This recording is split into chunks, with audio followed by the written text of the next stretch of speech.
Good morning. Hello everyone.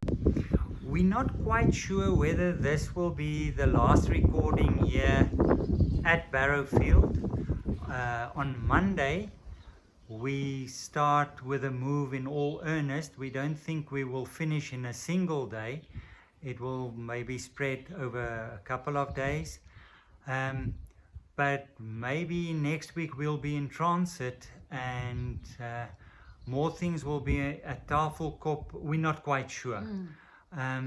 So it might be the last recording here physically at Barrowfield, and we thought maybe with the uncertainty around that, it might be good to look back on our time here and Reminisce a bit. yes.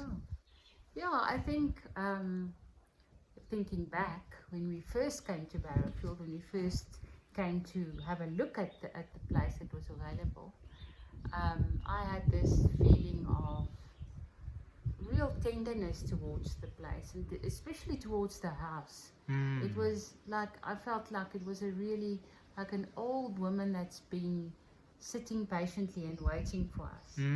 And she has stood Empty for 6 years. 6 years. So, and there were curtains in all the windows, and I sat on the steps going up to the attic, and I was just feeling the place, sort of.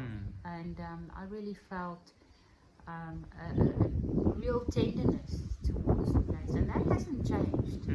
I feel very what's the word? Caring about Barrowfield. You know, I want to preserve Barrowfield in a way. And for me, it's really been a homecoming.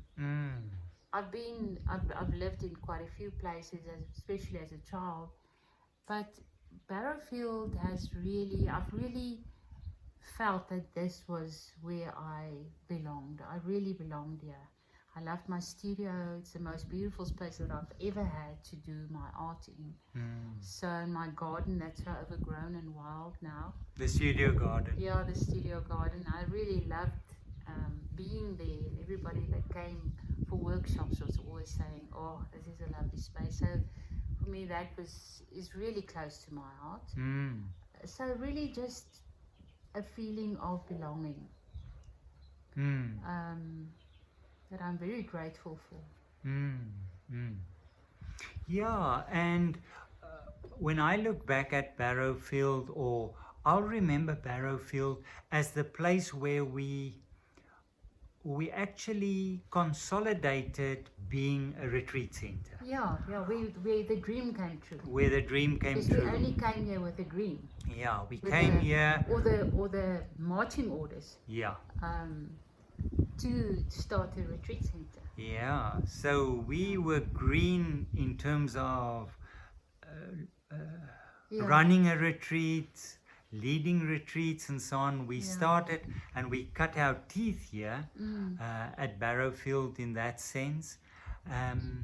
And converting an old farmhouse with the outbuildings into a retreat center, it took time and a lot of effort, but in the end it was such a welcoming space, a space that was good to people. So I look back on Barrowfield with really gratefulness for the fact that that could happen, and for the consolidation that happened there.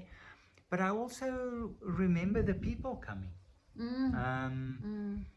Whether people dropped in for a cup of coffee, neighbors, friends, or whether it's for the pottery workshops or for the retreats, it was just the people also made the space. Yes, definitely. And it became a community. It became a community of people coming from far to come and be here, but then also the community around us, the townsfolk, everybody that we got to spend time with. And we're so grateful that we're not going out of that community, that we still will be in that community. So that is wonderful. Yeah. And I think Barrowfield made it possible for us to meet all these people. Yes. Yes. It really enriched my life so much, and the interesting people that we met, and that we've been on a journey with. So that for sure. But then also, I mean, it wasn't all just plain sailing. It was really at times extremely difficult. I remember when we came here and there was no running water in the house. The pipes and everything was there, but the windmill was broken and the water tank was leaking, and so all of that had to be fixed, and I think we only just about had water. And that took about 4 months. Yes, running water. Yes, yes. And my father, we moved both our fathers. They came with us, and they were in the retirement village in Frailke, and my dad became very unstable, mentally actually and emotionally, and we had to take him, and he lived with us for about 10 weeks while we tried to stabilize him with the help of the geriatric psychiatrist, and that was extremely difficult. We hardly slept.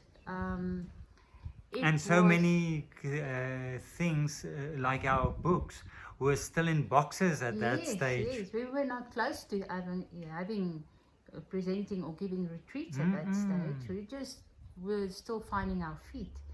So that was a very difficult time. But then also with them, it was lovely to have them home over weekends from the boarding school. And we would go and fetch them, and they would spend the weekend here. They each had their little room. My dad always talked of room 1. His room was room 1.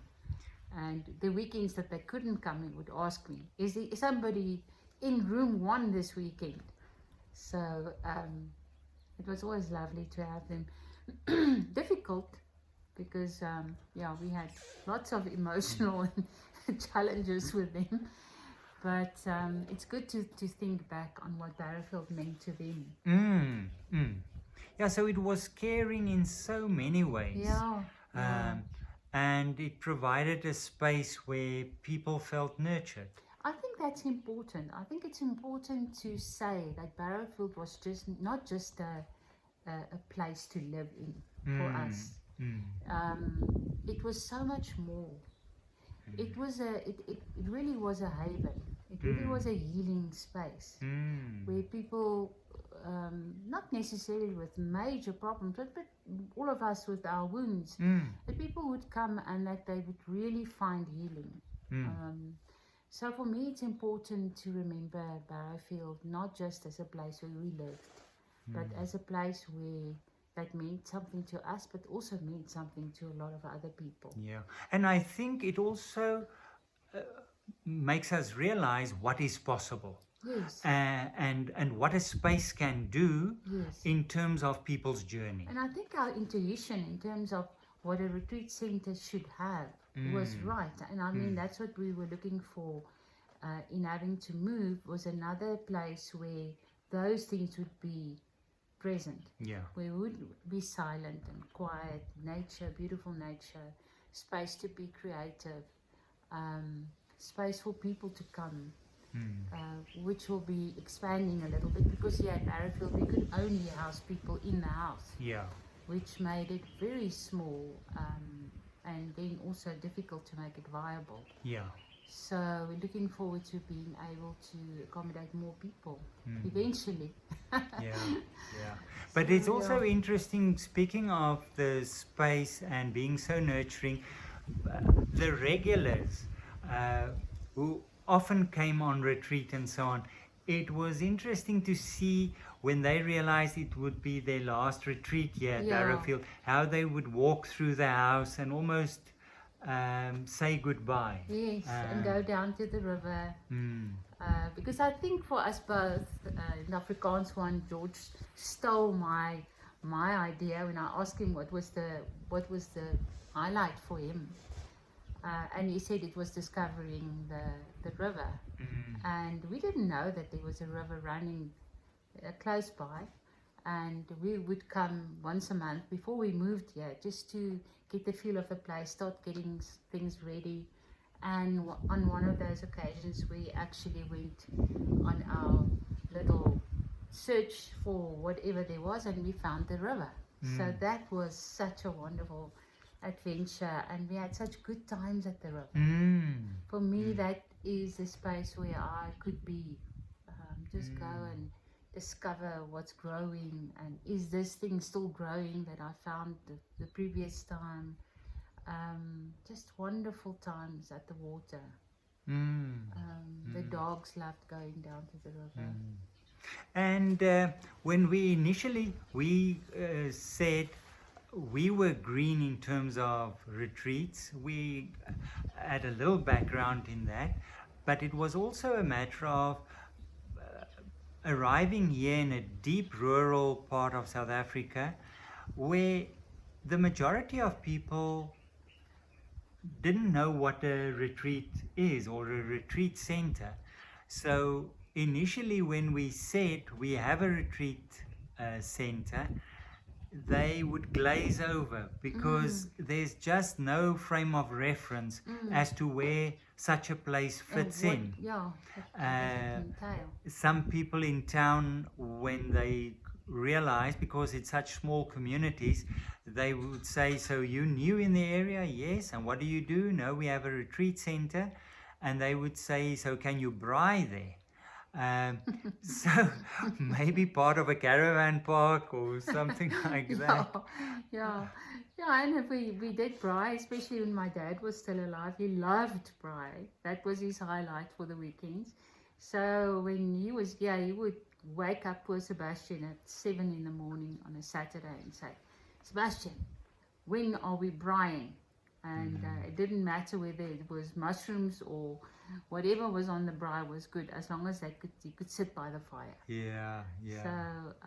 So, hopefully, not only did we grow in terms of running retreats, leading retreats, but that it also helped a wider community coming to understand what a retreat center is and what happens in such a space, where people, not only with huge problems, necessarily with huge problems, but people on a spiritual journey looking for depth and a little bit of quiet from hectic lives. And I think we've come to realize how extremely valuable that is to people, and how necessary, and what the big need is for such places. So it's good to know that there are more small retreat centers getting into being all over the place, which is wonderful. And I think people, once they've been on a retreat, they really realize the value of it for themselves. And so we're looking forward to our regulars coming to Tafelkop, and we can assure them that they will love Tafelkop as much as they loved Barrowfield. I know it sounds impossible, but trust me on the sunscreen. It's a beautiful space. So we'll post pictures of setting up today's conversation and recording. It's here in the chapel, but we're surrounded by boxes and crates because we're sorting out the last pieces of the attic, and this was the best open space to do that. So it is a huge job to move everything. You don't have second thoughts saying maybe we should sell everything and move into a small flat at the retirement home. It's starting to sound tempting. We have so much stuff. No, I think we're heading towards that, and it's not a scary thought at all. But I think our work is not finished. It feels like we need more time. We need to still be, for me personally, I still need to be in a wild place. I think I've said it before. I need the elements, and I need the seasons. Yeah, and to be somewhere where I think a retreat center needs to be isolated, and I think our work is expanding more than getting narrowed down. So no, this feels very right. So we'll keep you posted. If you see us with wind in our hair, the next recording might be on the back of a bakkie or something like that. Yeah, the wind is very fresh and cold coming in through these openings in the chapel. Yeah. So yeah. But thank you for all the well wishes and the messages. And we'll talk again next week. Keep well, everyone. Bye.